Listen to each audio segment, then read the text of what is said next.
the adjustments. So on the actual, basically the seat right here, but just on the other side.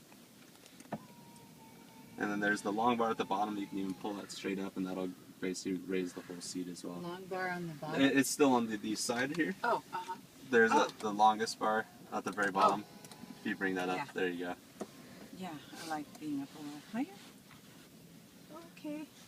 And then you have to tell me everything again. Oh yeah, no problem at all. So if you need to do the mirror, see that's on the door panel. Oh, yeah. So just choose which one first, and then use kind of the pad on top of that to make the adjustment. Okay, so it'd be this one. You got it. Okay, I think that's good.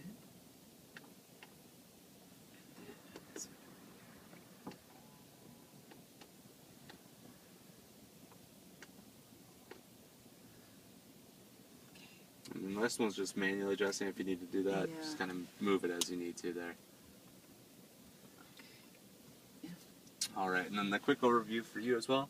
When we come back to put the car in park, push that button. That's it. Just push that button. You got it. Otherwise, it goes up. It clicks in reverse and drive.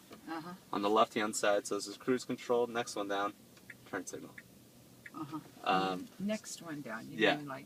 So if you do that, that's basically cruise control. You want to turn on turn signal. So guaranteed you'll hit it at least once, but the next one down is how you turn on the turn signal. Oh, I see. So it's a little bit different there, unless you've driven Mercedes. Beyond that, so all you got to do here is you're going to hit the brake pedal. You're going to see this flip around. With that, the car is going to turn on. So go ahead and hit the brake pedal here. There you go. So now the car is officially on. So with that, all you got to do is put your foot back on the brake, put it in drive, and then we can be on our way here. So you just put your and then hit this down to drive. Oh, I see. Yeah. So you'll have to have your foot on the brake though to do it. So pretty much just like any other stock there, you have to have your foot on the brake before you can put it in the gear. So we'll go to the stop sign, we'll make a left and then a right at this light out here. Oh. See, at least once. Yeah, I've already done it twice. So there you're going to feel as far as whenever you're laying out the pedal, it's really going to slow down for you. And then once we make this right, there's going to be 3 lanes. We want to go in the middle lane. Push it. I drive my way, you drive your way. Oh, yeah, you can't take your foot off. Yeah, you kind of learn to feather the pedal a little bit more. Yeah. And what we're going to do, so once we go over the freeway, there's going to be a right-hand on-ramp, and then we'll loop back around, and that's going to put us on 280 back towards the store. Okay.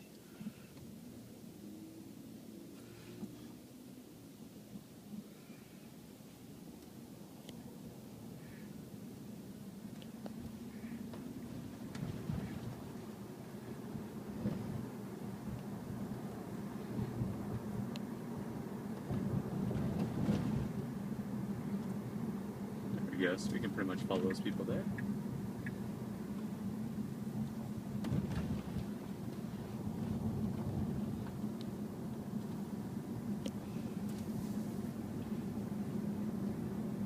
Very quiet.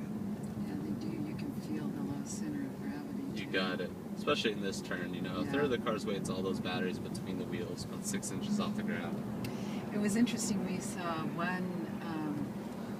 one of those videos a couple of nights ago was someone that was driving one of these, and then there's a competitor that is actually not a competitor because it is so bad. It's like, oh, it really doesn't compare at all. Do you remember which car they were compared to? Do you remember which one that was? No. A lot of people usually say like Fisker Karma. It's the one we usually see. Yes, the Karma one. Yeah. Oh, how awful that was. Why would anyone buy that car?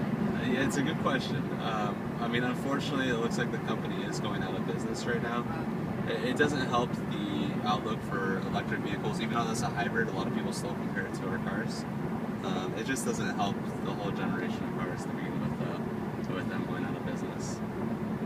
But with that, nothing we can do there. Well, Tesla sure is getting a name because this morning when I was at Curves with a bunch of old ladies, they all were, oh, you're going to drive one of those. So yep, it's starting to create its brand. Definitely getting mainstream.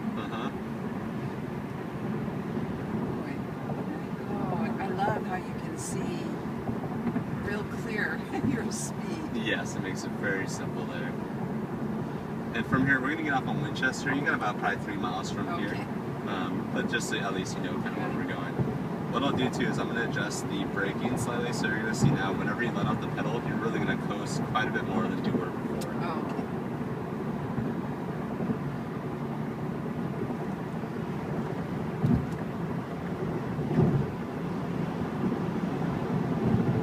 Oh, that's 85.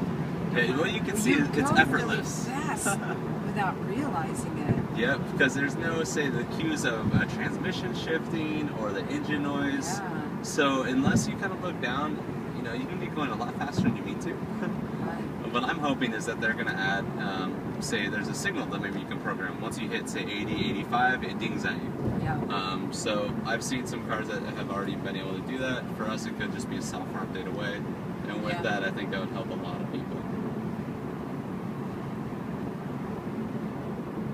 And then we'll get off on this exit here.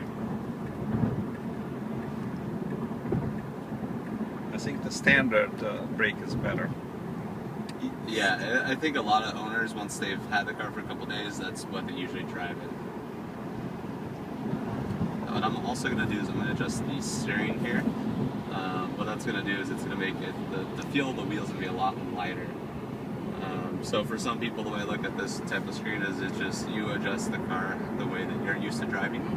And with that, I mean, this car can really match a lot of people's needs. Well, the other thing that I think is interesting too, and one of those guys in the video last night brought up the fact that he was very concerned that this would be distracting. Yep. And he was shocked that it wasn't. And I Exactly. can see what he's talking about too. It's really It's easy to keep not- your eyes on Yeah. the left. Oh, okay. Yeah, it's not, It's not bad at all. no. Especially, a lot of people, we hear that in the store every single day. And with that, at night, that becomes the big question. The fact that you can dim this down quite a bit, beyond that, you're already keeping your eyes on the road. It's really not Right. a distraction at all unless you're very easily distracted in my And mind. it's so nice to have. Oh, yeah. When you can have a huge navigation here, yeah, we can stay in this lane here. Almost 17-inch navigation screen, it's very easy to use. Yeah. The gentleman that I waited on in our store and tried to recruit, I said, Uh-huh. you ought to come work at Apple. And he goes, well, I do work at a company that's very much like Apple. And I said, really? Which one? I thought he was going to say Pixar. And he said, Tesla. And I said, oh my God, my husband wants one of those cars So bad. And then from here, we're going to go about 4 lights, almost to Stevens Creek. There'll be a small inlet before that. So, yeah, quite a bit of time, but we'll eventually have to be in one more lane Okay. over. I wouldn't worry about it too much here. But if I get in that lane, I won't have to turn before I need to, right? This is true, yes. Okay. So when you gonna have this? Myself? For me, I'm waiting for what we call the 3rd gen. I currently drive a 3 Series BMW, so this car, it's a little bit larger than I need. I definitely don't have, really a family yet, unless you count my dogs. So beyond that, once that comes out, if it's a $30,000 to $40,000 car that's, a competitor for an M3 BMW, I'm definitely in. And especially right now, I just moved to the area, so the houses here are quite a bit more expensive than where I'm from in Southern California. So that's another concern. Gotta have my priorities straight. Yeah. When you gonna buy a house? As soon as possible. I may end up going back down to Southern California just because I feel like that's where I want to raise a family. If I give it a couple of years, I think that's probably the time. What part of Southern California? I'm from Ventura, specifically. Oh. So between Santa Barbara and LA. Mhm. Nice little beach down there. My granddaughter moved down there and actually fell in love and is getting married this August. Oh, awesome. So we're gonna. Is this it? Oh, we'll keep on going straight Okay. here. What you're going to see is there's going to be a Santana Row sign. It's not for a little bit here. And then there's going to be a small inlet there. The one we So came right out up of. there, yep.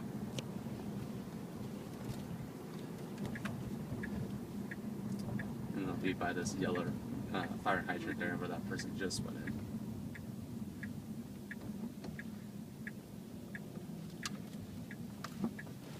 What is Santana named after? Is it? Do you know? I have no clue, to be honest. Wondered if it was. Like someone specific? Santana. Well, Carlos Santana. I really doubt it, but you never I know. know. Straight here. What we're going to do, we're going to go right on this one on the valet side, so the left side here. So left side of these white cones. Okay. You got it. And then from here, any spot that's available, you can park in. So it doesn't really matter here. Is that a Tesla little charging station? Yep, you got it. What it is, so Tesla owners, they can come here. It's kind of like VIP parking. First come, first serve. You can keep on going here. I just don't want to hit. No problem. So about there is even fine. And all you gotta do, silver button here. Cars unparked, that's all you need to worry about. And what turns it off? What we do is we just get out of the car. It senses there's no more weight in the seat. The key is basically out of range, and then once the last door's shut, everything turns off here. Thanks a lot. Oh yeah, no problem. My pleasure.